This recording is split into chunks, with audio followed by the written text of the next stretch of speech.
देखो converse of mid point theorem है, देखो समझो मिड पॉइंट का उल्टा जब भी कन्वर्स आएगा ना तो जो इससे पहले थ्योरम पढ़े उसका उल्टा। तो मिड पॉइंट थ्योरम में क्या बोला था कि एक ट्रायंगल होगा ए बी सी, एक ट्रायंगल है और इस ट्रायंगल का इस साइड का मिड पॉइंट है डी, ठीक है, और इस साइड का मिड पॉइंट है ई, ठीक है ना, यानी कि ये इसके बराबर और ये इसके बराबर। तो हमको प्रूव करना था कि डी पैरेलल बी सी और D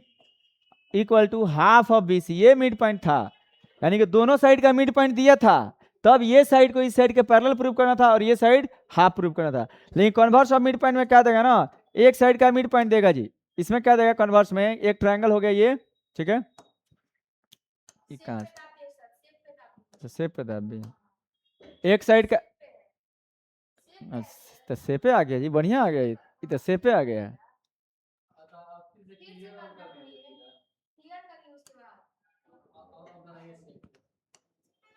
the converse of mid point, mid point का कन्वर्स देखो क्या कहता है कि एक ट्रायंगल है, ठीक है ना, शेप है ना, कौन सा ट्रायंगल ले लेते हैं, ठीक है, थोड़ा सा इधर खींच लेते हैं इसको, एक है ट्रायंगल है, तो इस ट्रायंगल का हमारा जैसे इसका नामकरण करते हैं ए बी सी, और ये ट्रायंगल में देख लेते हैं कि हमारे पास क्या क्या दिया है। तो एक साइड का मिड पॉइंट देगा, कन्वर्स ऑफ मिड पॉइंट में एक साइड का मिड पॉइंट देगा, तो डी जो है हमारा एक साइड का मिड पॉइंट है, यानी कि गिवन में क्या देगा पहले लिख लेंगे ये बात क्या दिया है। तो गिवन लिखेंगे A D equal to D B, ये दिया है जी, ये दिया है, गिवन दिया है A D equal to D B, ये गिवन है, ठीक है ना। और दूसरे साइड जो है ना ई, ये मिड पॉइंट नहीं है, इसको ज्वाइन कर लिए है, बट एक क्या कंडीशन दिया है डी पैरेलल बी सी, ठीक है ना, ये कंडीशन एक दिया रहेगा इसमें कन्वर्स में, ठीक है ना, डी पैरेलल और क्या दिया है डी पैरेलल बी सी, ये देगा, ठीक है। मिड पॉइंट में दोनों साइड का मिड पॉइंट दिया था, मिड पॉइंट में दोनों साइड का मिड पॉइंट दिया था, ए बराबर ई सी और ए डी बराबर डी बी, तो ये पैरेलल प्रूव करना था। इसमें एक साइड का मिड पॉइंट दिया, पैरेलल दिया है, पैरेलल दिया है, तो हमें क्या प्रूव करना है, दूसरे साइड का भी मिड पॉइंट प्रूव करना है, यानी कि प्रूव क्या करना है, प्रूव ए इक्वल टू ई सी, ये प्रूव करना हम लोग को, इतना दूर प्रूव करना, ठीक है।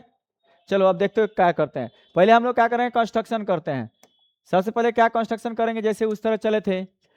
ए बी के पैरेलल एक लाइन यहाँ पे ड्रॉ कर लेंगे, ए बी के पैरेलल लाइन, और इसको इससे ज्वाइन कर लेंगे, इसका नाम हम लोग रख देंगे ई हो गया एफ, ये काम कर लेंगे, बोलो ठीक है।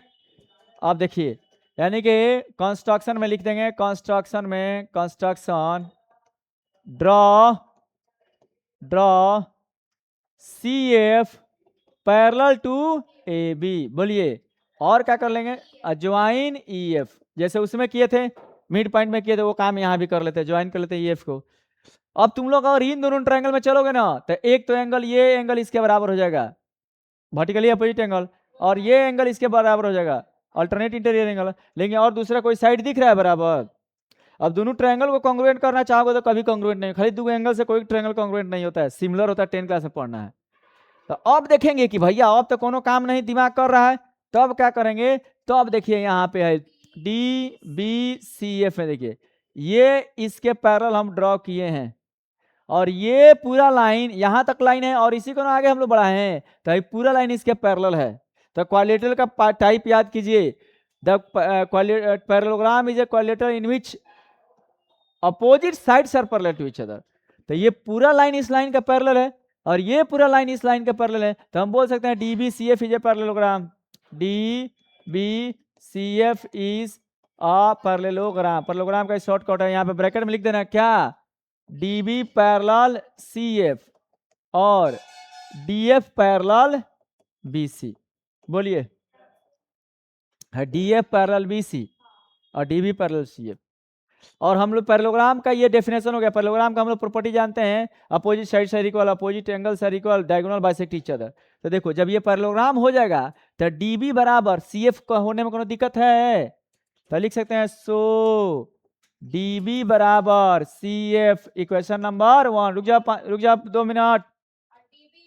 और डीबी बराबर एडी पहले से दिया हुआ है, डीबी बराबर एडी है तो दिया हुआ है, तो डीबी बराबर एडी इक्वेशन 2। देखो लिखने में, इक्वेशन लिखने में भी ट्रिक लगाना है। हम पहले वाला में डीबी लेफ्ट साइड दिए तो सेकंड वाला में भी एडी बराबर डीबी है ना, तो डीबी लेफ्ट साइड में देंगे कि एलएचएस बराबर हो जाए तो राइट साइड हम लोग बराबर कर लेंगे, ठीक है ना। तो देखना, थोड़ा दिमाग लगाना। From equation 1 and equation 2। Math पढ़ने वाले को इसलिए जीनियस बोला जाता है, केमिस्ट्री बायोलॉजी पढ़ने वाले को नहीं, मैथ फिजिक्स वाले को दिमाग लगाना रहता है, खाली यही नहीं धड़ल्ले धड़ल्ले नहीं जाना रहता है, ठीक है। इसलिए मैथ इजी है, फिजिक्स इजी है, ट्रिकी क्वेश्चन है ना, ट्रिक लगाना रहता है, रटना नहीं है इसमें। तब देखो एलएचएस तो बराबर हो गया हमारा, ठीक है। तो जब हमारा एलएचएस बराबर होगा तो आरएचएस बराबर ना हो जाए, एलएचएस दोनों के बराबर, तो एलएचएस बराबर तो आरएचएस भी बराबर हो जाएगा, तो हो जाएगा कितना, एडी बराबर सीएफ, ठीक है। यानी एडी पर हम एक डैश मारे हैं पहचान के लिए, एक डैश, तो ये सीएफ पर भी एक डैश मान लिए पहचान के लिए, ठीक है। अब चलेंगे इन दोनों ट्रायंगल में, तो ये दोनों ट्रायंगल देखिए, एक एंगल यहाँ एंगल बराबर, ये वाई के बराबर, और फिर दूसरा साइड भी बराबर, यानी दो एंगल और फिर साइड, तो हम लिख सकते हैं ट्रायंगल इन ट्रायंगल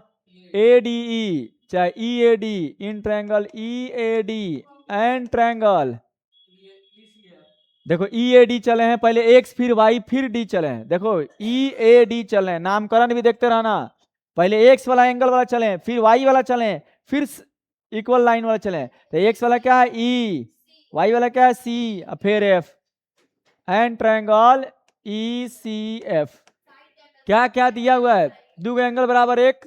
साइड बराबर, तो लिख सकते हैं ट्रायंगल, लिख देना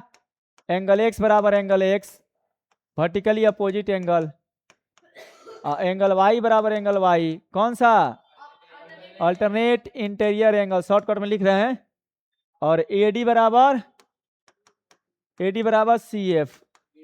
गिवन, मैंने आ गया पहले से, so triangle E A D congruent to triangle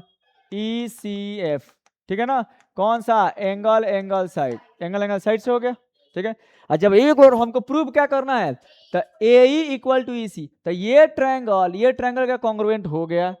तो ये साइड इस साइड के बराबर हो जाएगा, ये साइड इस साइड के बराबर होगा, और ये साइड बाई इस साइड के बराबर ना हो जाएगा, हैंस ए इक्वल टू ई सी बोल रहे हैं, सीपी सीटी हो तो गया। यही तो हमें प्रूव करना था। देखो ये दोनों ट्रायंगल हम कॉन्ग्रुएंट कर दिए, हु बहु, कॉन्ग्रुएंट का मतलब हु बहु बराबर, ये हमारा हथेली इस हथेली के हु बहु बराबर कर दिए, जैसे इस हथेली से हथेली पे रखेंगे तो ये दोनों अंगूठा सीपीसीटी में बराबर, ये दोनों उंगली बराबर, ये दोनों उंगली बराबर, ये दोनों उंगली बराबर, ये दोनों उंगली बराबर, तो ये ट्रायंगल इस ट्रायंगल का कॉन्ग्रुएंट हो गया, ठीक है ना। तो इस ट्रायंगल को काट के उठा के जब रखेंगे तो एक्स एक्स पे पड़ेगा, तो ये साइड इस साइड पे पड़ेगा, ये साइड वाई साइड पे पड़ेगा, और ए किस पे पड़ेगा, इसी पर, ठीक है ना। तो ये साइड इस साइड के बराबर हो गया, ये साइड इस साइड के बराबर हो गया, और ए किसके बराबर हो गया, सी के चाहे ईसी के बराबर हो गया, ठीक है ना। सीपीसीटी इसको बोलते हैं। तो यही तो हमें प्रूव करना था, ए इक्वल टू ई सी, यानी कि E is the mid point, prove हो गया, बस यही तो है मिड पॉइंट थ्योरम, और क्या है।